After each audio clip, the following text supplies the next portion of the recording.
అందరికీ నమస్కారం. ఈరోజు వీడియోలో అయితే నేను మీతో ఏం చెప్పాలి అనుకుంటున్నానంటే, మనకి నార్మల్ డెలివరీ కనుక అయ్యేలా ఉంటే మనకి డెలివరీకి ముందు ఎటువంటి సిమ్టమ్స్ ఉంటాయి అనే విషయాల గురించి అయితే నా ఎక్స్పీరియన్స్ని మీతో చెప్పాలనుకుంటున్నానండి.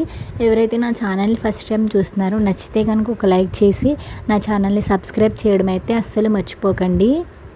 నేను నా 2 డెలివరీలు అప్పుడు కూడా గమనించినవి అంటే నాకు ఎట్లా ఎలా ఉన్నాయి డెలివరీకి ముందు ఎటువంటి సిమ్టమ్స్ ఉన్నాయని అయితే మీతో చెప్పాలనుకుంటున్నానండి.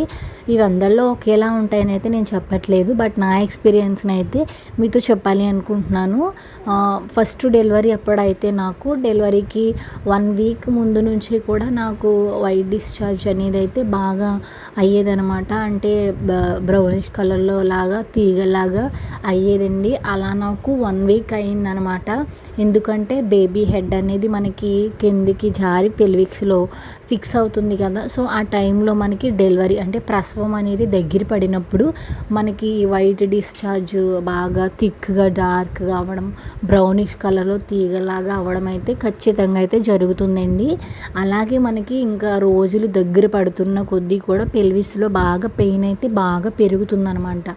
అంటే బాగా నొప్పి వస్తుంది. మనం పడుకుని అటు ఇటు తిరిగినప్పుడు కానీ, మనము ఒక్కసారి పైకి లేచేటప్పుడు కానీ, నడిచినప్పుడు కానీ మనకి పెల్విక్స్లో పెయిన్ అయితే ఉంటుందండి. ఎందుకు అని అంటే ఈ పెల్విక్స్ మజిల్స్లో ఈ బేబీ అని హెడ్ బాగా మనకి కిందికి జారడం వల్ల ఇంకా ప్రసవానికి ముందు మనకి బాగా ఈ పెల్విస్ పెయిన్ అనేది బాగా పెరుగుతుందండి. ఎందుకంటే ఇంకా మనకి ప్రసవం దగ్గరలో ఉంటుంది కదండి. సో దానివల్ల మనకి ఈ వైట్ డిశ్చార్జ్ అవ్వడం, పెల్విస్లో బాగా పెయిన్ ఉండడము అట్లా అయితే జరుగుతుందండి. ఇంకొకటి వచ్చేసి మనకి ఇంకా ప్రసవం ఇంకా దగ్గర పడినప్పుడు మనకి బ్యాక్ పెయిన్ అంటే నడుము నొప్పి కూడా బాగా వస్తుంది. అంటే బేబీ అప్పటికి వెయిట్ బాగా పెరిగి ఉంటుంది కదా. సో 9 నెలలు మనకి కంప్లీట్ అయ్యేసరికి బేబీ వెయిట్ మనకి 2.5 kgs కానీ 3 kgs కానీ ఉంటుందండి.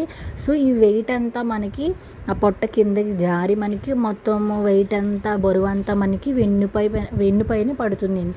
సో మనకి బాగా వెన్ను కిందకి ఇక్కడ మీకు పిక్చర్లో చూపిస్తున్నట్టు వెన్ను కిందకి మనకి ఇక్కడ నొప్పి రావడం అయితే జరుగుతుందండి. అలాగే వచ్చేసి వైట్ డిశ్చార్జ్ అవ్వడము, ఇవన్నీ కూడా మనకి నార్మల్ డెలివరీ అయ్యే ఛాన్సెస్ కనుక ఉంటే మనకి ఇట్లా అవుతుందండి. ఎక్కువ ఏంటంటే మనకి బేబీ హెడ్ అనేది కింద పెల్విక్స్లో ఫిక్స్ అయినప్పుడు పెల్విక్స్ పెయిన్స్ అనేది అయితే ఖచ్చితంగా వస్తుందండి.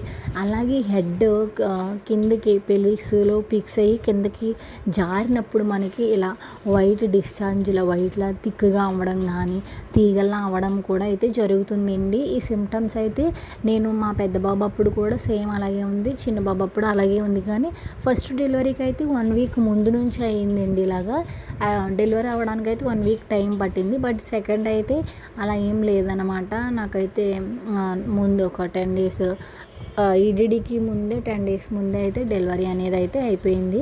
ఈ వీడియో అయితే మీకు యూజ్ అవుతుందని అయితే నేను అనుకున్నాను. ఇంకా ఎవరైతే నా ఛానల్ని సబ్స్క్రైబ్ చేయలేదో దయచేసి సబ్స్క్రైబ్ చేయడం అయితే మర్చిపోకండి.